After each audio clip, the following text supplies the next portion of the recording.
उद्यान भवन में आयोजित हुआ बोधिसत्व बाबा साहेब टुडे मासिक पत्रिका का स्थापना दिवस समारोह। आज हजरतगंज सप्राव मार्ग स्थित उद्यान भवन में बोधिसत्व बाबा साहेब टुडे मासिक पत्रिका के विमोचन एवं स्थापना दिवस पर राष्ट्रीय सम्मान समारोह 2025 का आयोजन अत्यंत भव्यता के साथ संपन्न कराया गया, जिसमें कई गणमान्य अतिथि उपस्थित रहे। इस अवसर पर बोलते हुए joint director SP Bhaskar medical ने महाबोधि के अर्थ को अत्यंत औचित्यपूर्ण रूप में परिभाषित करते हुए ज्ञान का प्रसार किया। इस अवसर पर जम्मू कश्मीर से समाजवादी पार्टी के प्रदेश अध्यक्ष जियालाल वर्मा ने अपने विचार रखते हुए कहा कि हमें खुशी है कि एक आइडियोलॉजी को अपनाया जा रहा है और बाबा साहब के मार्गदर्शनों के मापदंड पर कार्य हो रहा है, और हमें खुशी है कि यही एक तरीका है कि हम जाति पाति के भेदभाव को छोड़कर प्रगति के मार्ग पर आगे बढ़ सकते हैं। मैं doctor SP Bhaskar, x joint director medical and health UP. आज का जो कार्यक्रम है थोड़ा इसके विषय में बताइए कि पुस्तक विमोचन भी था और प्लस आज जो यहाँ कार्यक्रम था महाबोधि का मतलब क्या होता है। सबसे पहले हमको ये जानना चाहिए कि महाबोधि होता क्या है। महाबोधि को इंग्लिश में कहते हैं एनलाइटमेंट।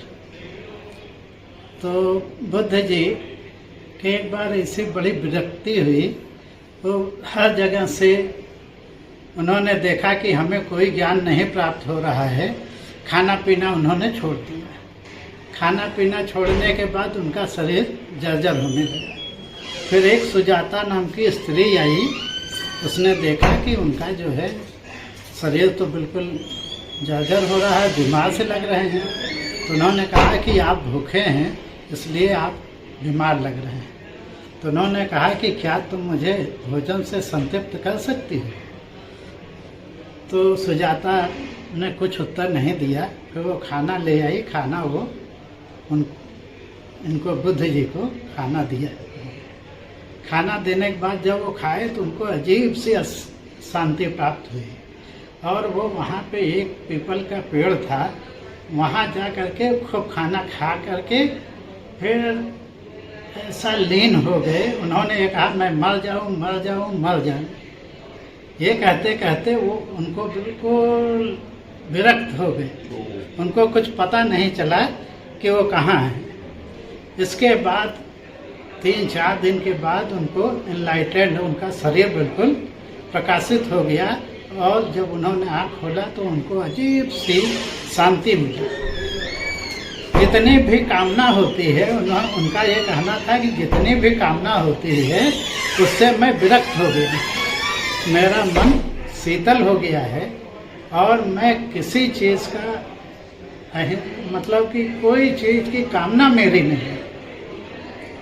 और फिर उनको सर्वज्ञ कहा जाने लगा। उन्होंने कहा कि मैं सर्वज्ञ हूँ, और उसी समय उनका शरीर से जो तेज निकल रहा था, और जिस पेड़ के नीचे वो बैठे तो उसको महाबोधि वृक्ष कहा गया, और उनको महाबोधि की उपाधि दी गई, गौतम बुद्ध जी।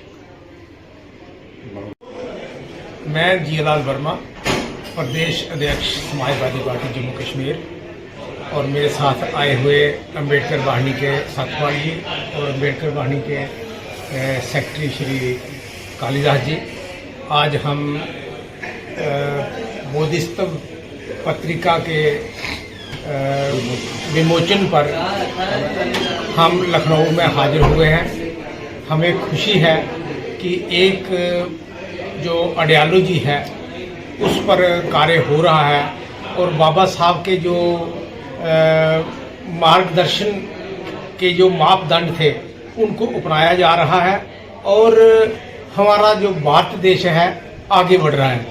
यही एक रास्ता है जिससे हम जाति पाति को छोड़कर हम आगे बढ़ सकते हैं, और अपने भारत देश को दोबारा एक स्वर्णिम युग में ले जा सकते हैं, जिसको हम एक वक्त था कि भारत जो था वो विश्व गुरु था और सोने की चिड़िया कहलवाता था।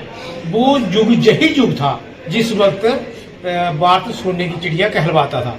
भारत जो है एक डेमोक्रेटिक कंट्री था कुछ सालों के लिए जहां हमें बहुत दुख झेलना पड़ा, अब दोबारा बाबा साहब जी के संविधान के कारण भारत दोबारा एक संविधानिक और डेमोक्रेटिक कंट्री बन चुका है और यही रास्ता है।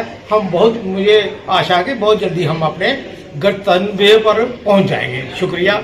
जय हिंद, जय भारत।